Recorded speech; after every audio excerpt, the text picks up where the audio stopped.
स्वयं श्री कृष्ण के मुख से जानिए कौन है उनके प्रिय भक्त। भक्त इस जग में जो भगवान की भक्ति करते हैं, लेकिन विषय है कि भगवान को कौन से भक्त प्रिय हैं, और इसका उत्तर दे रहे हैं स्वयं श्री कृष्ण।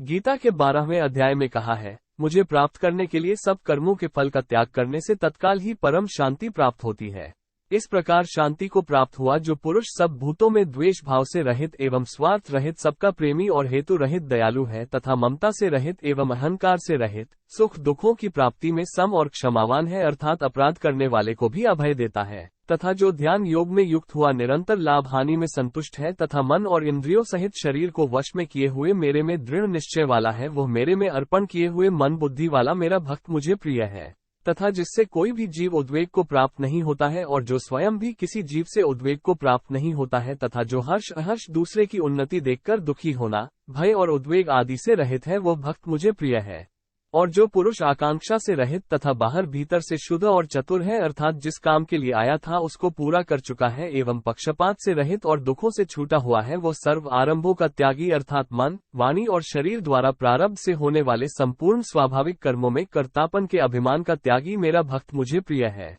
और जो न कभी हर्षित होता है, न द्वेष करता है, न शोक करता है, न कामना करता है, तथा जो शुभ और अशुभ संपूर्ण कर्मों के फल का त्यागी है, वो भक्ति युक्त पुरुष मुझे प्रिय है। और जो पुरुष शत्रु मित्र में और मान अपमान में सम है, तथा सर्दी गर्मी और सुख दुख आदि द्वंद्वों में सम है, और सब संसार में आसक्ति से रहित है, तथा जो निंदा स्तुति को समान समझने वाला और मननशील है, अर्थात ईश्वर के स्वरूप का निरंतर मनन करने वाला है, एवं जिस किसी प्रकार से भी शरीर का निर्वाह होने में सदा ही संतुष्ट है और रहने के स्थान में ममता से रहित है, वो स्थिर बुद्धि वाला भक्तिमान पुरुष मुझे प्रिय है। और जो मेरे परायण हुए, अर्थात मुझे परम आश्रय और परम गति और सबका आत्मरूप और सबसे परे परम पूज्य समझकर विशुद्ध प्रेम से मेरी प्राप्ति के लिए तत्पर हुए श्रद्धायुक्त पुरुष ऊपर कहे हुए धर्ममय अमृत को निष्काम भाव से सेवन करते हैं, वे भक्त मुझे अतिशत प्रिय हैं। ईश्वर से निरंतर चिंतन करने का अभ्यास करते हुए ये सभी गुण प्राप्त करके सचमुच में ईश्वर का प्रिय भक्त बनना चाहिए।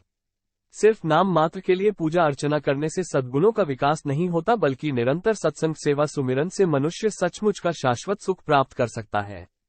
हर स्थिति में संभाव होना, निष्काम कर्म करना और ईश्वर को परम आश्रय मानकर निरंतर आत्मस्वरूप का चिंतन मनुष्यता के प्रमुख गुण हैं और भगवान को प्रिय भक्त के लक्षण है।